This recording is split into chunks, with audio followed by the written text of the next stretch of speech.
guys obviously get your act together better than me in the morning. We've come from all over, didn't we? Yeah, I know. Well, I hope there's more than just me.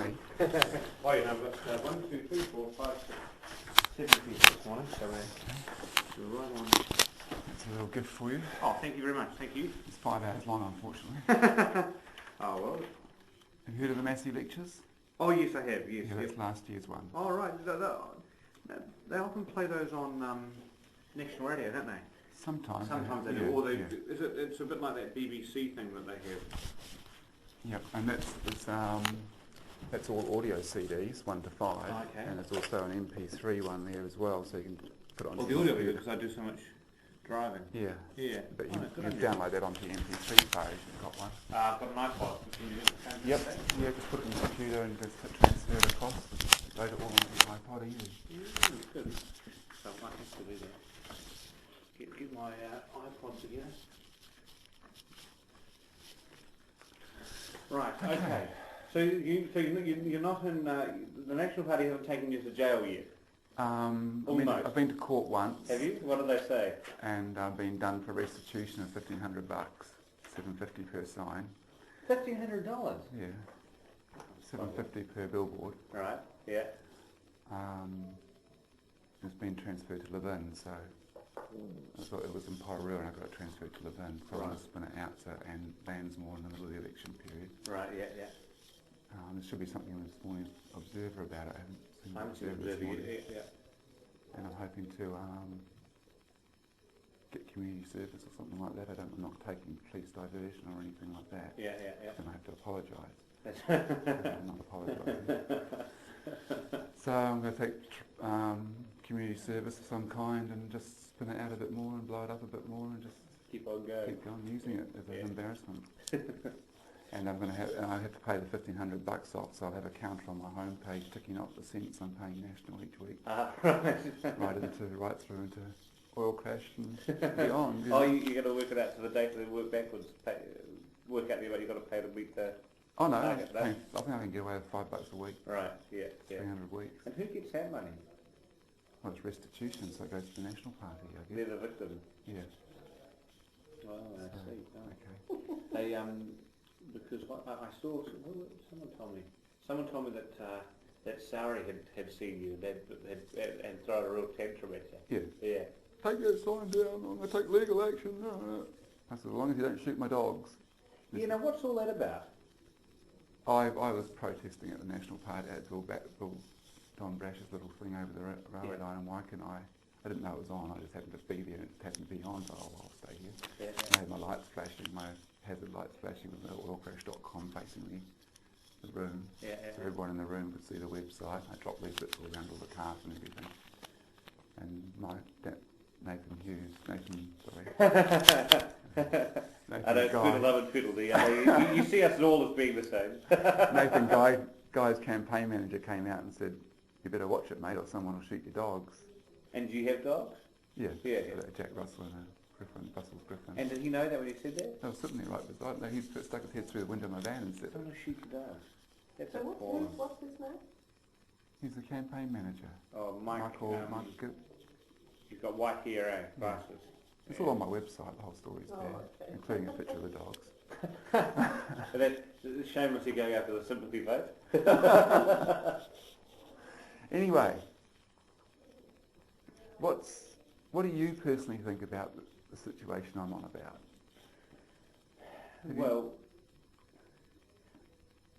I mean, I guess I don't know for sure because a lot of it is, you know, what set of figures do you believe? My colleagues say when we've sent in your articles previously for comment from their advisors, and I know you have views about what their advisors say, but they say, look, it's not all as bad as what you're saying, but you've got a lot of information and you've dedicated, you know, big party life into raising the issue, and obviously you're not doing that because you think you're wrong, you're doing it because you think you're right, and so it becomes one of those situations where, you know, do we only find out once once the critical time occurs. Oh, generally, that's how we will. And That's what happened in America in 71, 72. They found out in 72 that 71 was a peak. Yeah. And they've been told in 56 that it was coming. Now, where I understand that you get frustrated with us is that here we are talking about climate change and saying, well, even if we're wrong, we think the science is good enough to say we've got to start preparing for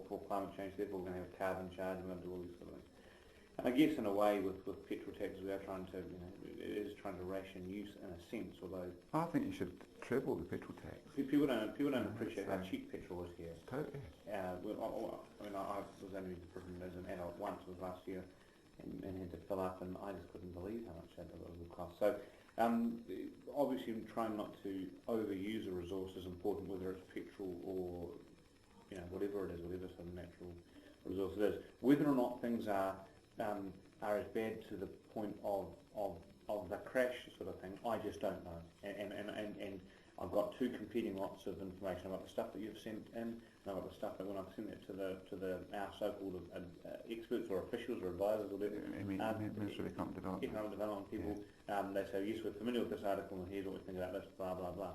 So it kind of leaves you thinking, well, who is right? And I guess that's the debate.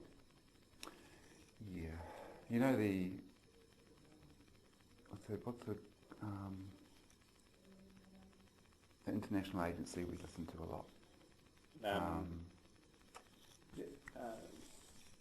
The UN? No. World Trade Organization? No. Not OPEC or International Energy Agency. Oh, IEA. Yeah. IEAE. Yeah. International Atomic Energy. No, International Energy Agency, not the Atomic Energy Agency. The IEA put out a report on 1st of April Fool's Day, actually, suggesting that the governments around the world are going to have to start looking into ways of rationing fuel. They're saying, Mallard quotes the IEA all the time, right, but he's now quoting the statement before the last one. He's not quoting the recent one. He's a slow reader, be fair. Yeah, well, he's only decile one school teacher, can't give him a break. No, it's not the brains of the decile one kids, it's just that they're from poor families. I used to work at that school heat, so I know that right, area. Yeah. But the IEA was saying 2030 something to 2060 for peak oil at one stage, which is the figures you're getting. Now they're saying 2013 to 2030 something. But Mallard is still saying, or was in the last radio report I heard, that first of all he was saying 2037, and then about 2 weeks later he said somewhere 2030. So he's coming back each time. Now, Jeanette Someone's asked him some questions in the House on this recently. I was sort of in and out and didn't follow the tone of it, but she asked him some questions about peak oil. Well, he still keeps, I think, going back to the 2037. Sorry, so this is the report you're talking about. Would have been feeding that answer that he gave. Yeah, I suppose so. Yeah. And it was also on national radio. They had a documentary on a Sunday afternoon. If you go to clark.parliament.gov.nz, all the Hansards there, and from question time, I do look at that occasionally. Yeah, so it'll be because it was recently. It was in the last 4-week session. Yeah. There was a question from Jeanette. People throw me stuff all the time. If a question comes up, like Tariana Turia asked one in the House too, I think, recently. Did she? On one of the few days that she was there. Yeah, she's flat out, man. Yeah. Whole party to run. Start up. Flat out greasing up some Tories. Yeah. Oh well, that's fair enough. So we've got the so-called $7 billion surplus at the moment, haven't we? No, well, no, it's not cash. And today's the last day of the financial year. It all gets spent today paying off our debt and putting money in, $2 billion of it into the super fund for the future. So when you retire, you can get some cash from that. And so it's not spare change floating. No, of course I don't think it is. I think most of the country does. That's the problem. Well, most of it, the $7 billion debt is cancelled out by the $7 billion student debt. Student loans, it's exactly the same amount, so there's no money there, absolutely none. So it's based on... Well, actually, the surplus money gets used to lend out for student loans. Yeah, exactly, all of that. So you've got $7 billion out there in student loans waiting to come back on the hope that these students are going to go out there and earn $70 billion minimum. They've got to earn $70 billion before you for you to get your $7 billion back. Although not all at once, because of course, when I'm still paying mine back, and that's right. Evans is 99. So, so if you say the $7 billion is going to come back to the government, that's got to be over a 10, 20-year period. Oh, a lot longer than that, because it includes people who are borrowing today, who haven't finished their studies. Yeah. And people who will never pay tax. So the average time, well, don't say that, because that's cancelled out the $7 billion. But the majority, the majority can. See, the thing is that the average repayment time was 14 years, now it's 9 years, because of the two changes. One, no interest while you're studying. Three changes. One, no interest while you're studying. Two, stabilised fees aren't going up. And thirdly, the repayment rate is that you pay, for every dollar you repay, half goes on interest and half on the principal. So every day your interest is calculated daily, and so every day it is a small amount. So in 9 years we've got to generate $70 billion worth of income for these students. No, because not all students, all the loans were taken out on the same day. So it's it's over a long, long time. Yeah, but 9 years from this point. Well, no, because they're at the start of that includes people at the start of midway through. So they could have 5 years before they start paying it. Mm-hmm. Also, the trade deficit at the moment is pretty scary, isn't it? Considering this is the peak time for us to get import dollars. The dollar so high. And we're 7% down at the moment. Yeah, this is the balance of payments deficit. Yeah, it's huge, and it's huge in part because we're at 94 cents against the Aussie. We're sort of I can't exactly remember where we were against the US, and it's 68, 69 cents. Very, very high. It's been up to 72. It's been up to 72, and so from an importing point of view, it makes a whole lot of goods cheaper to import into New Zealand. So that's why you get those things. The other thing too is that it's a difficulty for us in that a lot of the household items people have, i.e. the things people buy all the time or update regularly, like their computer, like their television, all these sort of things, none of them are made in New Zealand. That's because we've exported all our manufacturing. So the price is cheaper. So what do we do about it? What's the government going to do about it? Like Christmas time, if we've got a 7% trade balance now, what's it going to be like Christmas time when all the goodies start coming into the country and there's no export dollars coming in to balance it off? We're going to be running a 10-15% trade balance thing. I think it's always, it's...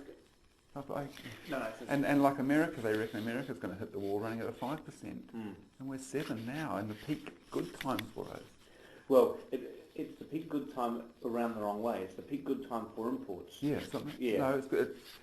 All the farming dollars have come back to New Zealand this quarter. All our exports have been paid and brought back in. But remember, it's the higher the dollar, the worse it is for exporting. So at the moment, with the dollar at a high part of the cycle, and it has been there for quite a while, that means that the price in New Zealand dollars is higher for people that we're exporting to. So therefore, it makes us less competitive because we've got to pay the national cost. So it is at the peak, but it's at the peak of the worst part, which is when imported items become much cheaper for New Zealanders, and so therefore you get more. No, we're talking about the yearly cycle, not the. Do you want to answer that? No, it's just that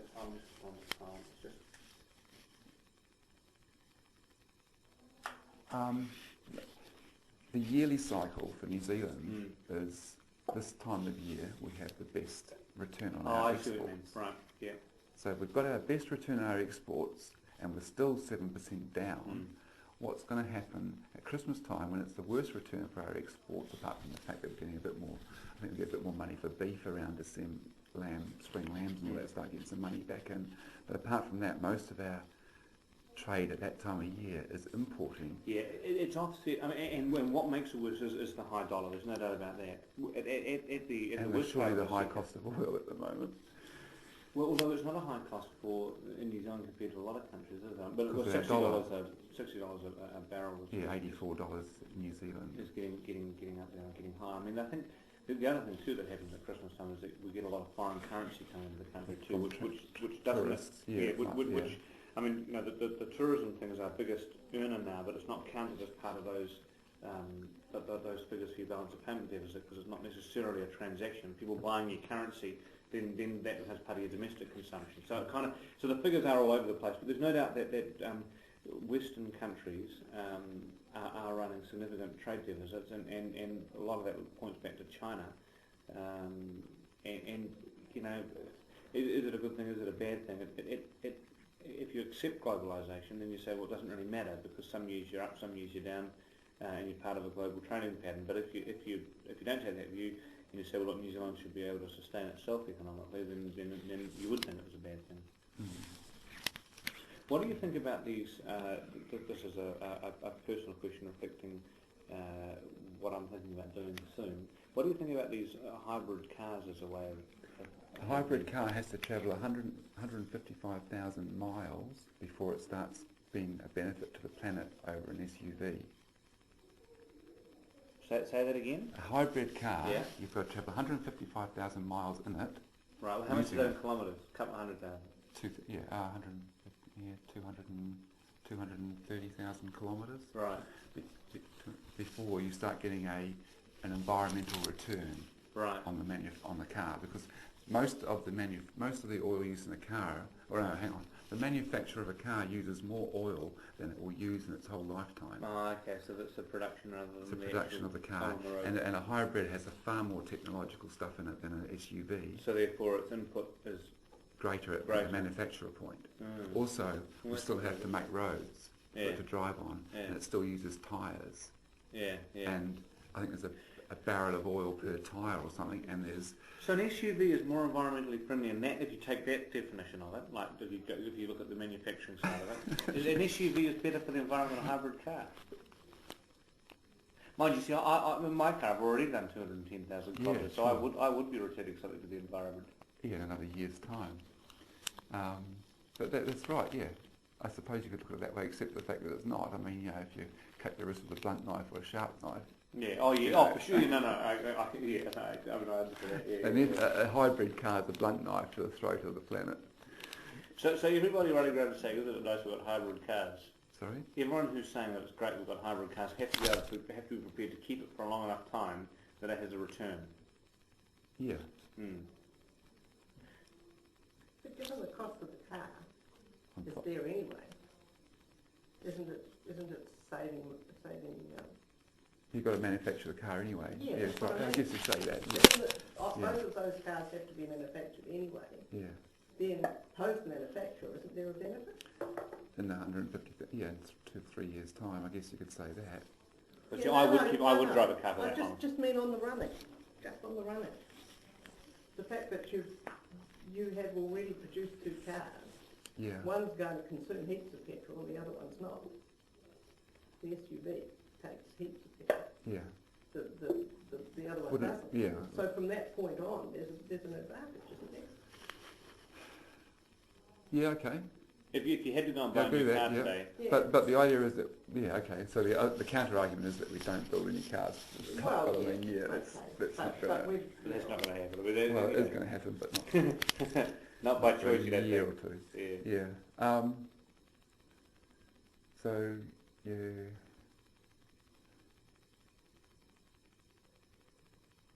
Yeah, I guess if you're coming back with the argument that there's these counter arguments to peak oil, then I really can't argue it really, because it's like discussing religion in a way. Apart from the fact that all our people, Colin Campbell, Jean Lahar, and there's all the people that have contributed to it, like Michael Seabrook, Michael Rupert, Richard Heinberg, Dale Allen Pfeiffer. These are all people that have studied it, studied what Colin Campbell said, looked into. Have you heard of Matt Simmons? He's an international banker for the energy industry. He was actually on the Bush-Cheney Energy Board in 2000. He was an advisor to George Bush. He said he's a friend of George Bush's. I can't work that one out. And he is saying how screwed we are. He's saying Ghawar, which is the Saudi Arabian oil field, which is 60% of the world's oil is in Saudi Arabia, in that area, but Ghawar has about 24% or something at the moment. It's a shitload. And they've been pumping water into that field since the 70s, salt water, to maintain the pressure. And he's saying that when you drill into a well, if you maintain the pressure longer you get more out. Right. Where if you let the pressure drop and then try and build the pressure back up again, you don't get as much out. So they've maintained the pressure since the 70s by pumping literally millions of barrels of oil into it each day, and then they pull out oil and water, separate them and pump the water back in again, plus add more. Okay, I see, right. So they've been doing a really good job with these fields to maintain their production levels at where they're at. But that point of collapse, when it does come, becomes more serious and steeper, the drop. Because it's total. Because it just stops. It won't stop totally. Right. No. It dribbles away. It'll start dribbling away, where they might be getting, say, for every 100 barrels of liquid they pull out of the ground, 20 to 50 barrels will be oil, and the rest is water. Well, then that slowly tapers down to the point where they're getting 15 barrels per every 100 barrels out, and so on, and it just declines. And as with North Sea fields, North Sea gas and oil, so the North Sea oil fields, they did a really good job of drilling that to the ponds. And now that decline is that normally an oil field declines at 3% a year, and that's been studied in the States. It's undisputable. Roughly 3% a year an oil field declines once it hits peak. Well, the North Sea field is declining at 6% a year. Double the rate. Because they've done such a good job of extracting it. They kept the pressure up for longer. Right, I see. So then that made them think they had more supply than they actually did. They knew how much they had. But they would have been anticipating it declining at 3% post-peak, but not 6%. No, they don't think there's a peak. Oh, I see. Right. Okay. Down where the line comes. Yeah. Suddenly they hit the peak at 99. Yeah. And it's dropped 6% a year since then. They're down 20-30%. Do they concede to hit the peak? Oh, for sure, yeah. Once they hit the peak, they've got to accept it. They can't say, oh, we got less out last week than we did the week before, but we didn't have peak. Right, yeah. So Saudi Arabia is hitting the same thing shortly. And Goa, which is the one we all live off, it's the biggest oil field in the world, is under immense stress. And Matthew Simons, who's a banking advisor to ExxonMobil, and those sorts of people, he handles billions of dollars. I think it's talking about $50 billion or something. Yeah. He is telling us that Goa is hitting the point now. And Saudi Arabia is saying, well, we've got other fields we can bring online. And they have. They've had fields that they closed down in the 80s because Goa was producing just nice, clean oil. But these other fields are high. No, that's dirty oil. And there's not many oil refineries set up to refine this stuff. You have to spend a lot of money on a refinery to upgrade or downgrade it, depending on what the oil is. Like a lot of oil refineries in the Texas area are built for Venezuelan oil. No other oil, just Venezuelan oil. You can't swap it for Iraqi oil or New Zealand oil. It's geared up for that. People don't appreciate the differences. And Venezuelan oil is thick and gluggy and it's hard to get out. You start drilling it, you've got to let it rest for a while and go on to another one. And then go back to that one once the wellhead fills up a bit more because the stuff is so viscotic. So each oil field has its own characteristics. It's not a big lake under the ground. Some of them have, they're called terraces or something, which I think means you have to find the oil under there. It sort of comes up through the rock and goes like that. And you've got to find it. It's a major thing, and these guys are doing a really good job of it. And the oil company's got a hard task ahead of them maintaining what they're doing. Yeah. Okay. Well, look, I'll download this to my iPod. This front one. Yeah. That's the same thing, isn't it? Yeah. Yes. And I guess in the meantime, the debate just keeps going on. Well, look. Yeah, I haven't got time to talk much more. No, I've got my next appointment. So I've got to return these calls because they're about select committees this afternoon. So. But it's always good to see, and obviously it's Yeah, and I apologise for any future actions. I'm going to be putting my oil crash signs near your billboards. I won't put them on them now because it seems to be the best way to go. To be expensive. Oh yeah, no, that was the spray painting on them. No, that was a difficult part. Which I don't approve of either. I don't approve of. It's just happened that some guys we had a horse get trapped in a river in a creek. And all these guys came to help me on a Sunday with concrete, with diggers and all that, and they're all mucking in, they're good Kiwi blokes, volunteer firemen and all that. And I thought, damn, I want to help these people. And I got really angry and I went straight for a billboards. Because talking about spending 2.1 billion in 6 years on roading is a total joke. Yeah. And Cullen's 500 million he's talking about too. It's treasonous. Really? All right. Okay. Good to see you. Thanks. Well, do you want to? If this is the same, should I take this top one, put it on my iPod, then you have the audio one back, or do you? Yeah. Okay. Yeah. What would you prefer?